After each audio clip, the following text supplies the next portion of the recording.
بسم اللہ الرحمن الرحیم الحمدللہ والصلاة علی اہلہا اما بعد بسم اللہ الرحمن الرحیم لن تنالوا البر حتی تنفقوا مما تحبون صدق اللہ العلی العظیم. صلوات بھیجئے محمد آل محمد پر.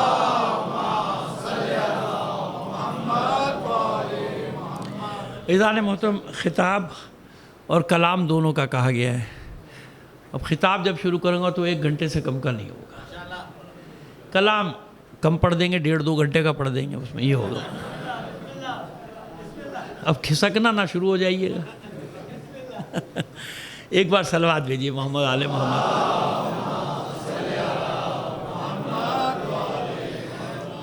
خطاب نہیں کریں گے، لیکن یاد رکھیے کہ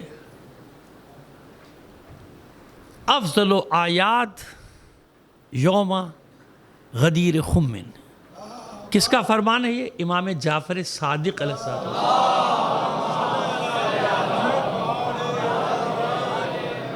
معصوم اور یہ مستند ہے، بہت طویل حدیث ہے میرے پاس، اس میں محفوظ ہے، لیکن ظاہر ہے میں نے عرض کیا کہ خطاب کریں، لیکن ایک جملہ تو کہتا جاؤں نا تاکہ آپ جو بیٹھے ہیں تو آپ کو اندازہ ہو جائے. معصوم فرماتے ہیں کہ عیدوں میں افضل ترین عید ہماری، ہم اہل بیت کی، وہ کیا ہے؟ روز غدیر ہے، یعنی عید غدیر مناؤ. اور بعد میں اس کی تفسیر میں یہ بھی آپ نے فرمایا کہ اگر لوگ غدیر کو یاد رکھتے تو کربلا نہ ہوتی. غدیر کو بلا دیا نا مسلمانوں نے، بھول گئے کہ اللہ کا رسول کس کے حوالے یہ دین کر کے جا رہا ہے. سمجھ میں؟ اس لیے معصومین نے غدیر کی اہمیت پہ زور دیا کہ غدیر کو یاد رکھو. اسی لیے ساری دنیا اسی ولایت کا جھگڑا چل رہا ہے نا، یہی جنگ، یہی جھگڑا کربلا تک پہنچا ہے. تو جناب سید الشہداء نے، میں مجالس میں پڑھتا ہوں، صرف اشارہ کر رہا ہوں، تفصیل بھی دلائل کے ساتھ، کہ جہاں اور پہلو ہے نا کربلا کے، یاد رکھیے گا ایک پہلو کیا ہے؟ غدیر. یعنی جناب سید الشہداء نے وہاں دفاع کیا ہے اپنے بابا کی ولایت کا. امام حسین نے اپنے بابا کی، میں اس پہ دلیل ہے، میں پڑھ چکا ہوں مجالس، میں نے صرف اشارہ کیا، یاد رکھیں. اس لیے غدیر کی اہمیت ضائع نہیں کیا جائے، اس غدیر کو ضائع نہیں کرنا چاہیے. مطلب آپ کچھ نہ کچھ تو لے کر جائیں نا غدیر سے کم یہ یقین تو لے کر جائیں کہ الحمدللہ ہم نے ایسی آغوش میں، ایسی گود میں، ایسے آنگن میں، ایسے صحن میں، ایسے گھر میں آنکھیں کھولی کہ جہاں علی کی ولایت کے نغمے گونج رہے ہیں. بس اس میں یہ ہوتا ہے. میرا کیونکہ فریضہ ہے تو میں ادا ضرور کروں گا، کہ اور سب جانتے ہیں میری عادت ہے، وہ اچھا لگتا ہے، کچھ کو برا لگتا ہے. دیکھیں شاعری بڑا ایک کہتے ہیں پل صراط ہے. یہ داد کے چکر میں کبھی شاعر اتنا آگے نکل جاتا ہے کہ مشکل کھڑی ہو جاتی ہے. اس لیے ہمارے جو شعراء تھے نا، اور اب بھی ہیں کچھ بچے ویسے، ورنہ پہلے ہر شاعر عالم ضرور ہوتا تھا، یاد رکھیے گا. یعنی قرآن کا عالم ہوتا تھا، فقہ کا عالم ہوتا تھا. کیوں؟ اسے معلوم تھا کہ بھائی یہ کہیں ایسا نہ ہو فریم سے باہر نکل جاؤں، حدود سے باہر نہیں نکل. شاعری بڑا سخت میدان ہے نا. دیکھیں حضور نے نہیں کیا، کوئی شعر بھی حضور سے منسوب نہیں ہے، لیکن معصومین سے تو ہے نا. مولا عرفان سے اشعار منسوب ہیں، معصوم کونین کے تو پورا مرثیہ ہے. جناب ام کلثوم، شہزادی ام کلثوم کے اشعار موجود ہیں، اور کئی ائمہ طاہرین کے پورے قصیدے بھی، اور کبھی نظم کی صورت میں، کبھی زمانے کے تغیرات کی صورت میں اشعار معصومین کے موجود ہیں. وہ ایک الگ موضوع بتا رہا ہوں. لیکن ہوتا یہ ہے کہ اگر انسان واہ کے چکر میں کبھی یہ ہوتا ہے کہ وہ پٹڑی سے اتر جاتا ہے، اسے معلوم ہی نہیں ہوتا کہ میں کیا کہہ رہا ہوں. یا ایسا ہوتا ہے کہ ہمارے پڑھنے والے جو ہے نا بیچارے یہاں جو پڑھتے ہیں، یہ تو دوسرے کا کلام پڑھ رہے ہوتے ہیں، اس لیے میں ان کو نہیں ٹوکتا، لیکن توجہ دلاتا ہوں. ظاہر ہے کہ تو دوسرے کا کلام پڑھ رہے ہیں نا، آ کے اپنا تھوڑی پڑھ رہے ہیں. اب یا تو جیسے ہمارے ڈاکٹر صاحب نے پڑھے، مولانا حسن امداد صاحب کا مفسر قرآن تھے، وہ ایسا کلام لکھ کے دیتے تھے سچے بھائی کو کہ امر وہ پڑھنے والا بھی اور وہ کلام بھی. اب یہ سچے بھائی کا کلام 50 سال پرانا ہے جو انہوں نے پڑھا، لیکن آج بھی تازہ ہے نا. آج کل وہ شاعری نہیں ہو رہی، آج کل وقتی شاعری ہو رہی ہے. وقتی شاعری یعنی وہ ہوتا ہے نا، جیسے میں کیا کہوں آپ کی خدمت میں، پاپولر چل رہا ہے نا آج کل، سب پاپ چل رہا ہے. تو وہ تھوڑی دیر کو پھر ان کو اگلے سال نئی آئٹم چاہیے، پھر نئے آئٹم چاہیے. سچے بھائی کے نے جو نوحہ پڑھ دیا، اب میں آپ کو بتاؤں کہ سن 64 کے نوحے آج تک گھروں میں چلتے ہیں ان کے. اس سے بڑا نوحہ پڑھنے والا، میری ناچیز رائے، اور میری رائے اس میں بڑی اچھی سمجھی جاتی ہے نوحہ خوانی کے میدان میں، تو ان سے بڑا نوحہ پڑھنے والا پیدا ہی نہیں ہوا بر صغیر میں اردو زبان کا. سچے بھائی سے پڑھنے والا کوئی پیدا ہی نہیں ہوا آج تک، ہے ہی نہیں. چیلنج ہے میرا، کوئی لیا ان کے مقابلے پہ، ان سے بڑا نوحہ خوان کوئی. تو وہ سلیکٹ کرتے تھے کلام علماء کے، نجم آفندی کے، سہیل آفندی کے، جتنے بڑے بڑے لوگ تھے وہ ان کو کلام لکھ کے دیتے تھے. نسیم امروی، نسیم امروی بھائی آپ کیا سمجھ رہے ہیں، بہت بڑے عالم تھے، سلطان الافاضل، صدر الافاضل، عربی فارسی ادبیات کے، ان سے بڑا اپنے زمانے میں کوئی آدمی نہیں تھا. نسیم امروی صاحب وہ ان کو کلام لکھ کے دیتے تھے. مولانا حسن امداد بلا کے کلام لکھ کے دیتے تھے. حسن امداد صاحب کے تو بہت کلام پڑھے انہوں نے. سمجھ میں آ رہی ہے بھائی بات؟ اس لیے میں توجہ دلاتا ہوں پڑھنے والوں کی بھی، شاعروں کی بھی، کہ بھائی تھوڑا سا اپنا مطالعہ بڑھائیے تاکہ شاعری ہو. دیکھیں آپ لوگ جو داد دے رہے ہیں وہ مولا کے نام پہ دے رہے ہیں، میں جانتا ہوں، ہے نا. آپ کو شاعری کا تھوڑی معلوم کہ اس کو عروض معلوم ہے نہیں معلوم. آپ کو کیا پتا عروض کیا ہوتی ہے، آپ کو کیا معلوم وزن کیا ہے، اکثر کو نہیں معلوم نا. اکثر کی بات کر رہا ہوں. وہ تو جب مولا کا ذکر آئے گا تو داد دیں گے. تو میں نے یہی کہا کئی جگہ کہ بھائی میرے بھائی وہ مولا کے نام پہ آپ کو داد دے رہا ہے، کیونکہ آپ مولا کے فضائل پڑھ رہے ہیں. کون داد نہیں دے گا؟ دے گا نا. لیکن اس کو تو نہیں پتا کہ آپ کا شعر غلط ہے کہ صحیح ہے، وزن پہ یا وزن سے باہر. وہ تو مولا کے نام پہ داد دے رہا ہے. لہٰذا گزارش ہی ہوتی ہے. آج ایک جو شعر پڑھا گیا نا اس پہ ایک مصرع جو تھا وہ انتہائی نامناسب مصرع ہے، لیکن پڑھنے والے کا نہیں تھا. میں ان کو بعد میں اکیلے میں بتاؤں گا نا، سب کے سامنے اچھا نہیں لگتا نا. جوان بچہ ہوتا تو میں اس کی اصلاح کر دیتا سب کے سامنے، لیکن بعد میں ان کو سمجھا دوں گا. ایک مصرع بہت غلط تھا. ہوتا یہ کہ جب یہ چلے جاتے ہیں نا سوشل میڈیا پہ جوش میں، وہ ہم پر جو الزامات ہیں ان میں پھر ان کو ثبوت ملتا ہے. دیکھیں یہ کیا کہہ رہا ہے، کیا کہہ رہا ہے نا. ہمیں اندازہ نہیں ہوتا کہ ہم کیا کہہ رہے ہیں. تو میں ان کو بعد میں سمجھا دوں گا کہ جس نے لکھا ان کا نہیں ہے، کلام کسی اور کا ہے. اب جو لکھنے والا ہے وہ کہیں مل جائے تو اس کو سمجھاؤں کہ بھئی کیا کہہ رہے ہو تم، کس طرح کی باتیں کر رہے ہو نا. تو خیر یہ میں ایک بات سمجھانا چاہتا تھا کہ خوشی میں، منقبت میں، فضائل میں وہاں تک نہ جاؤ جہاں تک خود مولا نے منع کیا. مولا نے کا ایک فرمان میں نے ایک جگہ پڑھا تھا، حوالہ یاد نہیں، کبھی ضرورت پڑے گی تو حوالہ دے دوں گا، لیکن ہے مصطفیٰ آپ نے فرمایا کہ ہمارے فضائل جتنے پڑھنے پڑھو، لیکن خبردار وہاں تک نہ جانا. اب جس کام سے خود مولا روک رہا ہے بھائی ضروری ہے کہ وہ کام کیا جائے. مولا روک رہے ہیں نا، تو تم کیا مولا سے بڑے مولا ہی ہو گئے ہو کہ مولا کی بھی نہیں ماننی، مولا کی محبت میں مولا کی نہیں مانوں گا؟ کیا مطلب ہے یہ؟ ایسا تو نہیں ہوتا نا. ان چیزوں کا خیال رکھنا پڑتا ہے. ٹھیک ہے تھوڑا بات کیا ہو گئی، ذرا سی خشکی آ گئی. اتنا اچھا ماحول چل رہا تھا، میں نے آ کے اس کو میدان کو بالکل خشک کر دیا. لیکن جانتے ہیں کیوں ضروری ہے؟ کئی جگہ میں نے یہ حکایت پڑھی، ایک حکایت ہے، پڑھ کے پھر کلام پڑھ دیں گے، آپ کو بے فکر رہیے. لیکن یہ میرا فریضہ ہے نا، میں یہاں بیٹھا ہوں تو کچھ تو آپ کو کہہ کے جاؤں. تو اب آئیے، اکبر بادشاہ کی ایک حکایت ہے، ملتی کتابوں میں، کہ واقعہ، حکایت سے نہیں واقعہ ملتا ہے. جا رہا تھا شکار میں، ان کا تو کام ہی ہوتا تھا، کبھی آدمیوں کا شکار کبھی جانوروں کا شکار. دو ہی کام تھے بادشاہوں کو، دو ہی کام آتے ہیں، آج تک وہی کر رہے ہیں.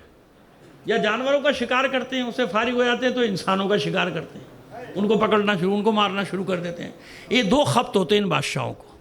تو خیر جناب، اب وہ شکار پہ کہیں جا رہا تھا، انسانوں کے شکار سے فارغ ہو کے کہیں جا رہا تھا. اب یہ سب باتیں آپ کو برداشت کرنی پڑیں گی، کیونکہ میں بڑا ذہنی طور پہ، قلبی طور پہ میری پرورش ایسی ہوئی کہ میں ان کے خلاف ہوں. آمریت کے، بادشاہوں کے، میری پرورش ہی اسی ماحول میں، میں ان کے ہمیشہ سے خلاف ہوں. اور الحمدللہ دعا کیجئے آخری سانس تک مخالفت میں ہی کھڑا رہوں، کبھی ان کا حامی نہ بنوں. تو خیر وہ جناب جا رہا تھا، پانی وانی ختم ہو گیا. ان کے لشکر کا 9 رتن بھی اس کے ساتھ تھے، اس میں بیربل بھی تھا، ملا دو پیازا اور نذیر الدین، اور یہ سارے ساتھ. پانی وانی ختم ہو گیا، پیاس سے تھوڑا پانی لاؤ، کہیں مارا، ایک جگہ پانی مل گیا، ظاہر مملکت تھی اس کی، پانی مل گیا. تو بیربل نے کیا کیا، 2-4 گھاس کی پتیاں توڑی، پانی میں ڈال دی. وہ تو پیاسا تھا نا، اس نے پہلے جو کہا آگے گھاس گیا تو پھونک مارنی پڑی اس کو. پھونک ماری، ایک گھونٹ کیا، پھر پھونک ماری، پھر دوسرا گھونٹ پیا. پیاس بجھ گئی. اب اس کے وہ بادشاہ والی رگ پھڑکی، پانی کون لایا تھا، یہ پانی کس نے دیا تھا؟ جی بیربل نے دیا تھا. بیربل کو پکڑ لیا، گردن اڑا دوں گا تیری. یہ دیکھا اس میں کیا گھاس پھوس پڑی ہوئی تھی، کہتا وہ اڑا دینا گردن، پہلے وجہ تو پوچھ لو کہ میں نے کیوں کیا ایسا. ارے بیربل نے گھاس توڑ کے ہمارے سامنے اس میں ڈالی ہے. تو اس نے کہا بادشاہ سلامت، آپ تھے بہت پیاسے، تشنگی محسوس، عروج پر تھی آپ کی پیاس. تو اگر یہ پانی، مجھے ڈر لگا کہ آپ کو پانی دوں گا آپ پیالہ کٹ پی جائیں گے، اور آپ بادشاہ ہیں، ہے نا، نازک مزاج ہیں، کیا ہوگا، آپ کی صحت خراب ہو جائے گی. پانی گھٹ پینے سے کیا ہوتا ہے، ایک سانس میں پی جاؤ تو صحت، معدہ ویدہ خراب ہو جاتا ہے. کبھی کبھی دل پہ بھی اثر کرتا ہے، یہ بھی آپ یاد رکھیے گا، ڈاکٹروں سے پوچھ لیجئے گا. ایک دم ایک سانس میں چڑھا کے پانی نہ پی جاؤ، رک کے پیو، ٹھہر. تو اس نے کہا آپ کی طبیعت خراب ہو جاتی، پھر کون سنبھالتا. لہٰذا میں نے اس میں ذرا سی گھاس کی پتیاں ڈال دی کہ آپ ٹھہر کر پانی پی. بس میرا بھی یہ جملے ادا کرنا ایسے ہی تھا کہ وہ پانی جو آپ غٹا غٹ پیے جا رہے تھے سمجھ میں آگئی میری بات؟ صلوات بھیجیے محمد آل محمد۔ آپ کی صحت کی سلامتی کی خاطر، عقیدوں کی سلامتی کی خاطر، عقائد کی سلامتی کی خاطر میں نے یہ چند جملے ادا کر دیے۔ اب مل کر بلند آواز سے ایک صلوات عنایت فرما دیجئے گا۔ آئیے توقیر بھائی کہاں گئے؟ بیٹھے ہوئے ہو؟ چل ہاں نہیں میں مخاطب کر رہا تھا آپ کو۔ یہ ایک کلام مد حاضر میں پہلے پیش کرتے ہیں غدیر کے حوالے سے، پھر ایک منقبت، بس 2 کلام پیش کریں گے۔ ایک بار اور صلوات عنایت فرما دیجئے۔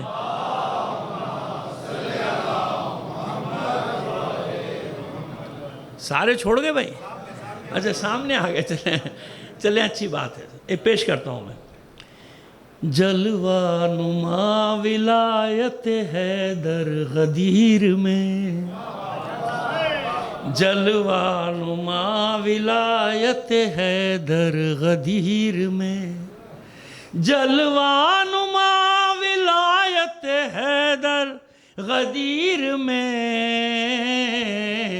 اعلان کر رہے ہیں پیمبر غدیر میں، اعلان کر رہے ہیں پیمبر غدیر میں۔ اور مطلع ثانی، حسن مطلع دیکھیے گا۔ ایک ایک سے کہہ رہے ہیں ابو ذر غدیر میں، ایک ایک سے کہہ رہے ہیں ابو ذر غدیر میں، پی لو بدست ساقی کوثر غدیر میں، پی لو بدست ساقی کوثر غدیر میں۔ شعر دیکھ،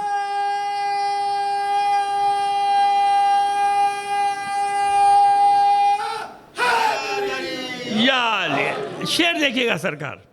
خم غدیر دست نبی حکم کبریا، خم غدیر دست نبی حکم کبریا، خم غدیر دست نبی حکم کبریا، اترا ہوا ہے عرش منور غدیر میں، اترا ہوا ہے عرش منور غدیر میں۔ اور شعر دیکھیں، صحرا چمن سے دھوپ سے چھاؤں بدل گئی، صحرا چمن سے دھوپ سے چھاؤں بدل گئی، صحرا چمن سے دھوپ سے چھاؤں بدل گئی، مہکے ہیں خار بن کے گلے تر غدیر میں، مہکے ہیں خار بن کے گلے تر غدیر میں۔ پھر اس کے بعد جرت انکار کس کو تھی، پھر اس کے بعد جرت انکار تھی کسے، پھر اس کے بعد جرت انکار تھی کسے،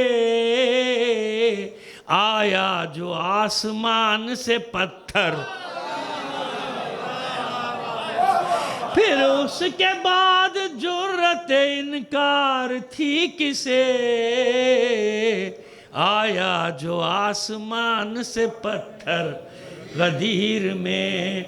غلمان و حور جن و ملک ساری کائنات، غلمان و حور جن و ملک ساری کائنات، سب کے سنور رہے ہیں مقدر غدیر میں، سب کے سنور رہے ہیں مقدر غدیر میں۔ اور اللہ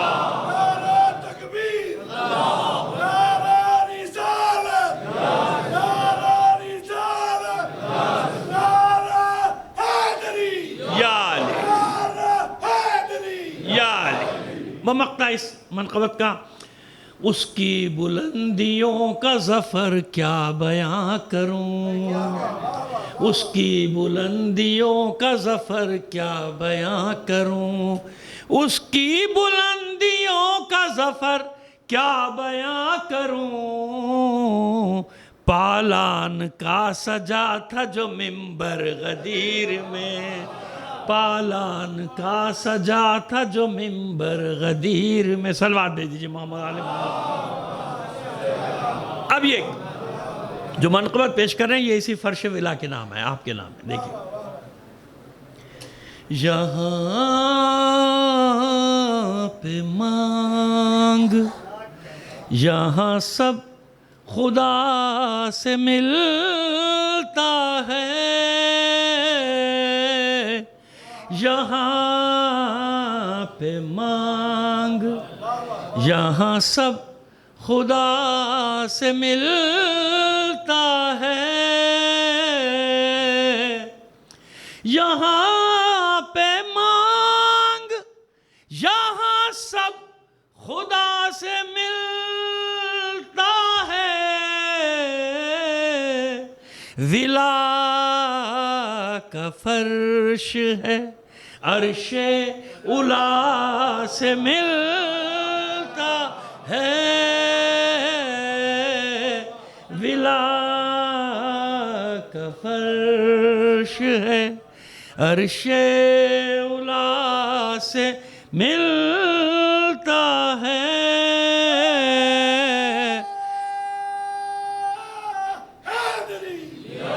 یہاں پہ مانگ. اور شعر دیکھیں جناب توقیر بھائی, دیکھیں شعر. ریاضتوں کا صلہ مل گیا پیغمبر کو,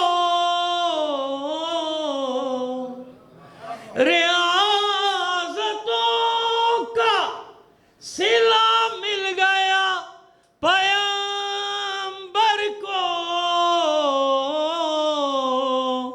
علی سا بھائی نبی کی دعا سے ملتا ہے,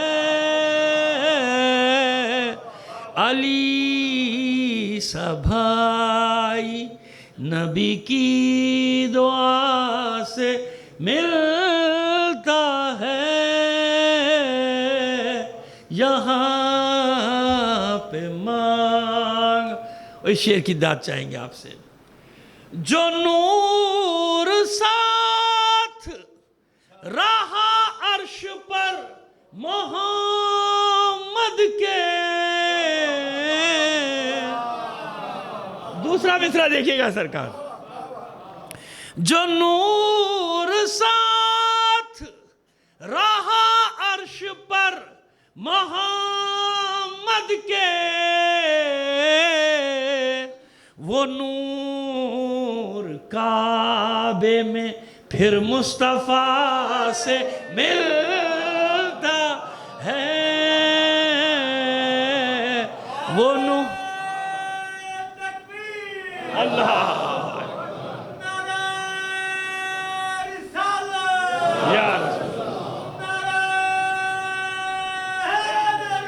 یا وہ نور کعبے میں پھر مصطفیٰ سے ملتا ہے, یہاں پہ مانگ. علی سے بغض رکھے اور خدا کی بات کرے, علی سے بغض رکھے اور خدا کی بات کرے, وفا کا درس کہاں بے وفا سے ملتا ہے, وفا کا درس کہاں بے وفا سے ملتا ہے,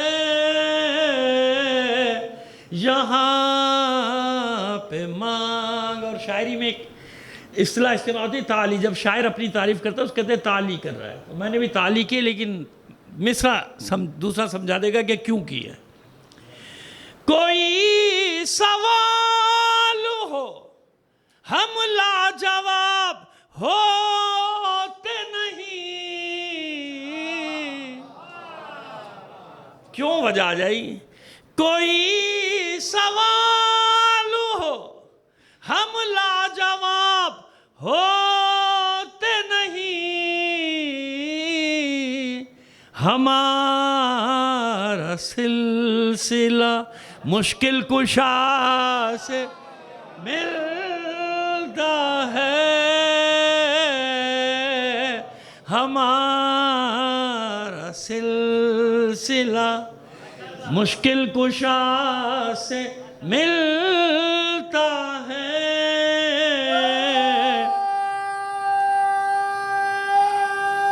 جزاک اللہ. یا ہمارا سلسلہ مشکل کشا سے ملتا ہے.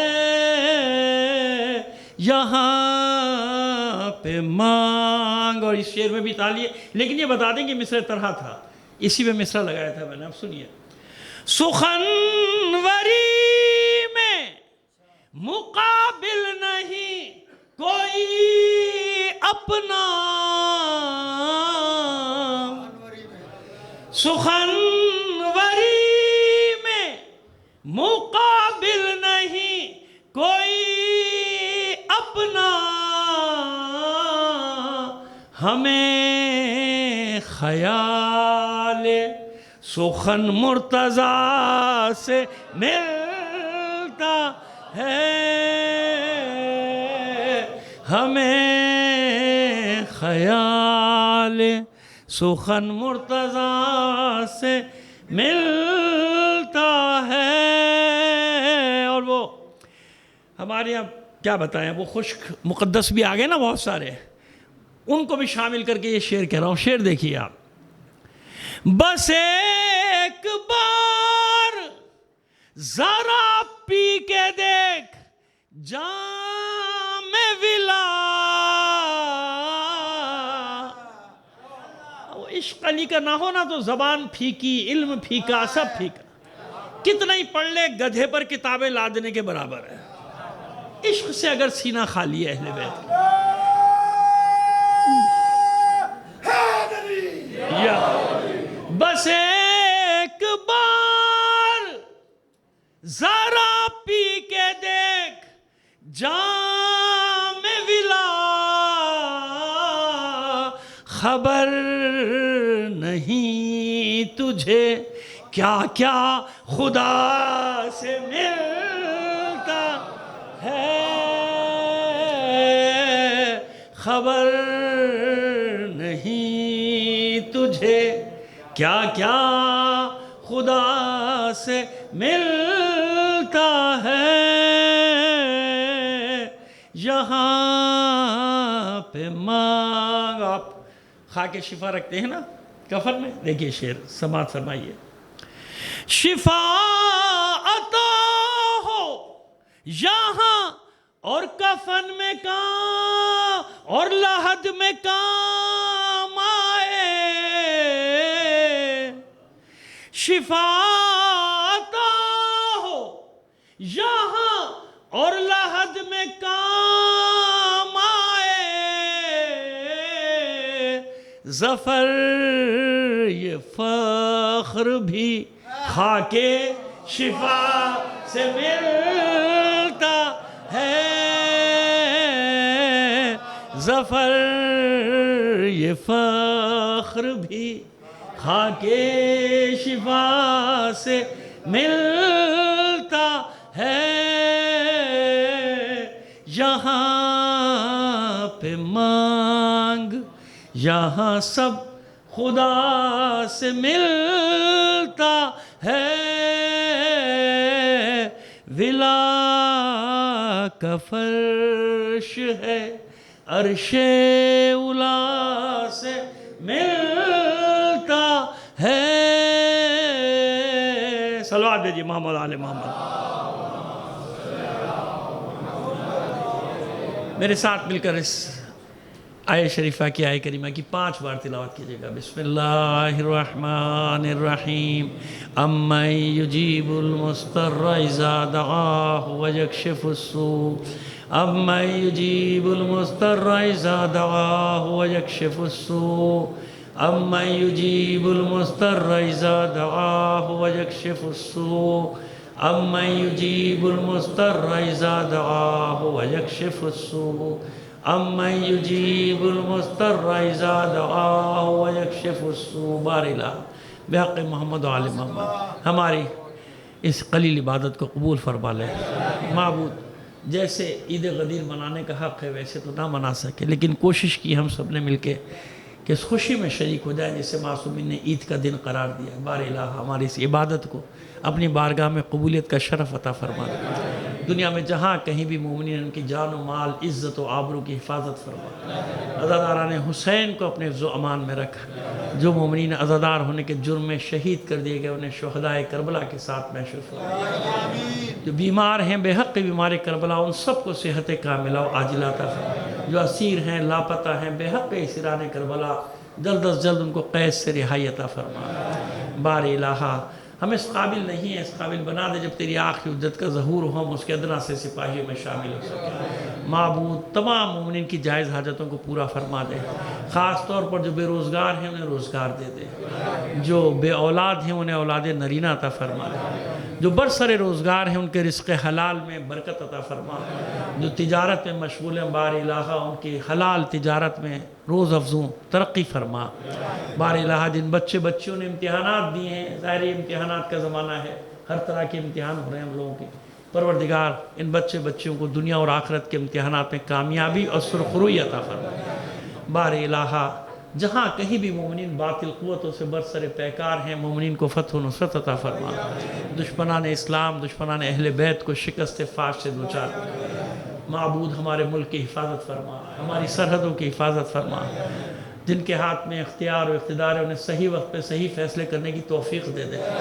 دہشت گردوں کو نیست و نابود کر دے ان کے ٹھکانوں کو برباد کر دے ان کے سرپرستوں کو ذلیل و رسوا کر دے جن لوگوں نے ہمارے ملک کو یہاں تک حالات پہنچا دیے بار الہ ان ہاتھوں کو کاٹ دے ہمارے ملک میں امن و چین آ جائے ہماری گلیوں میں ہمارے محلوں میں ہمارے شہروں میں بار الہ ایک دوسرے کو رواداری اور احترام سے پیش آنے کی توفیق دے دے محبتیں دے دے ہمارے لوگوں کے دلوں میں ایک دوسرے کی محبتیں دے دے ہمارے علماء کرام مراجع عظام کا سایہ ہمارے سروں پر سلامت رہے ہمارے ذاکرین ہمارے خطبہ ہمارے پڑھنے والے ہمارے شعراء یہ سب بلبلیں ہیں گلستان اہل بیت کی معبود ان کی حفاظت فرما ان کے خلوص میں اضافہ فرما ان کی توفیقات میں اضافہ فرما ہمیں سمجھ کر پڑھنے کی توفیق عطا فرما اور سمجھ کر لکھنے کی بھی توفیق عطا فرما تعجیل فرما ظہور امام زمانہ میں آپ سے درخواست کریں گے اس موقع کسی بھی موقع پہ اپنے شہداء کو نہیں بھولتے اپنے تمام شہداء کے لیے اپنے مرحومین کے لیے